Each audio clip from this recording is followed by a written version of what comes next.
Halo semua, kita bertemu kembali masih bersama Ibu Guru Lili. Pada pembelajaran kali ini kita akan masuk pada subtema 1 hidup rukun, subtema 2 hidup rukun dengan teman bermain, pembelajaran 2. Langsung saja kita simak pembelajarannya bersama-sama berikut ini. Tujuan dari pembelajaran kita untuk pertemuan kali ini adalah sebagai berikut. 1. Dengan diberikan teks percakapan, siswa dapat menyebutkan isi teks yang berisi ajakan yang berkaitan dengan sikap hidup rukun melalui kegiatan menyimak.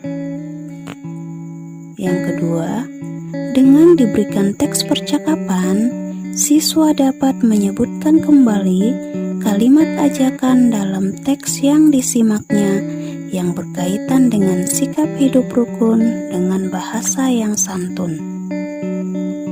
Yang ketiga, dengan diberikan teks percakapan, siswa dapat menunjukkan contoh perilaku di tempat bermain yang sesuai dengan sila pertama dan kedua Pancasila dengan benar.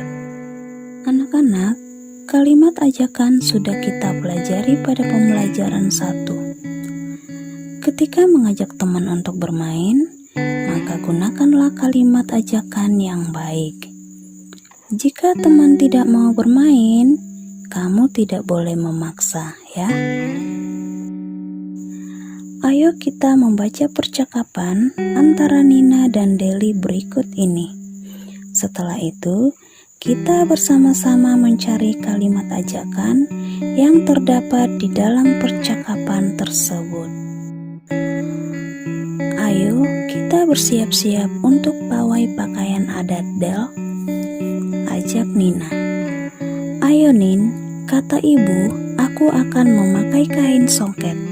Bagaimana denganmu? Tanya Deli. Aku akan memakai kebaya.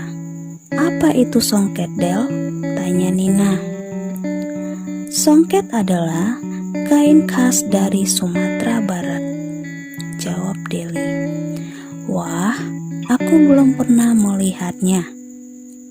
Mari ke rumahku, Nin.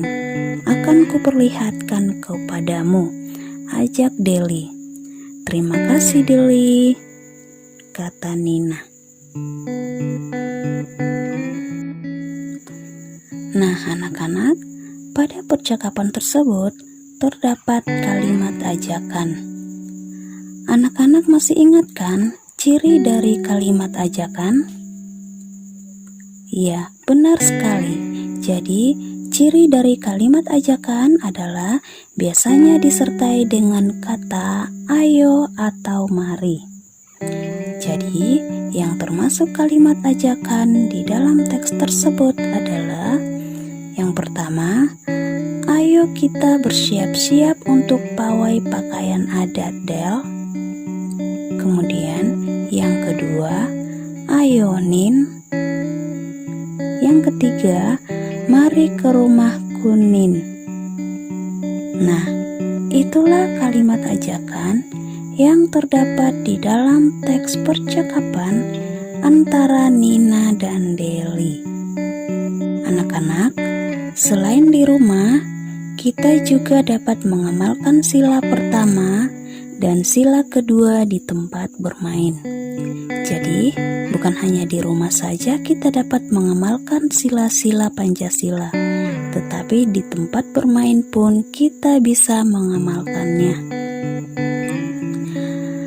Anak-anak, pada sila pertama Pancasila selalu berhubungan dengan sikap kita sebagai umat beragama. Nah, berikut ini adalah pengamalan sila Pancasila yang pertama di tempat bermain. Yang pertama, tidak lupa waktu beribadah ketika bermain. Yang kedua, memberi kesempatan kepada teman yang ingin beribadah. Kemudian, yang ketiga, bermain tanpa membeda-bedakan agama.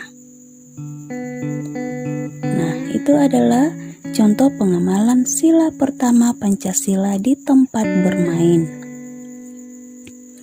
Kemudian, contoh pengamalan sila kedua Pancasila di tempat bermain adalah 1. Membantu merapikan mainan setelah selesai bermain.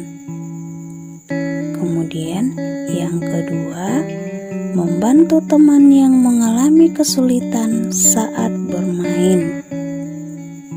Dan yang ketiga adalah mematuhi aturan di dalam permainan.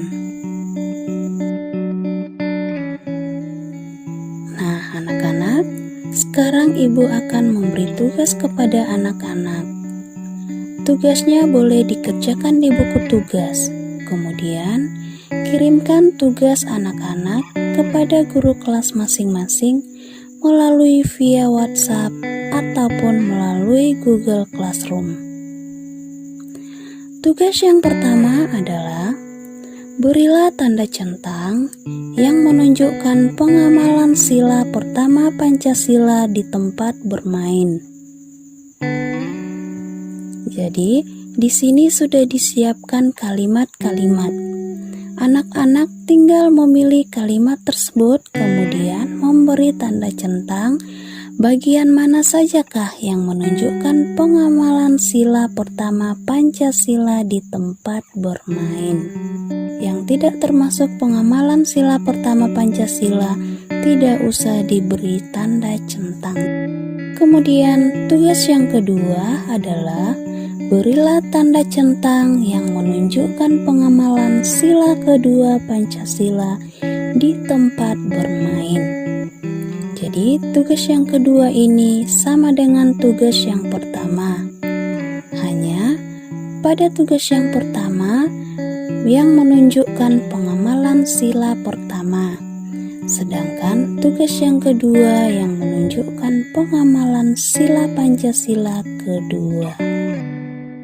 Tugas yang ketiga, anak-anak perhatikan gambar berikut ini. Di sini ada gambar bagian A dan B. Coba anak-anak menunjukkan pengamalan sila-sila yang terdapat di dalam gambar-gambar tersebut.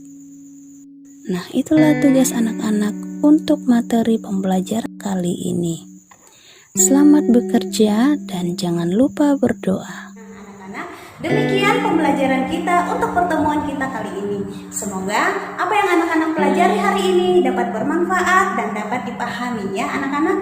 Kita akan bertemu pada pertemuan selanjutnya pada pembelajaran 3. Sampai jumpa dan salam.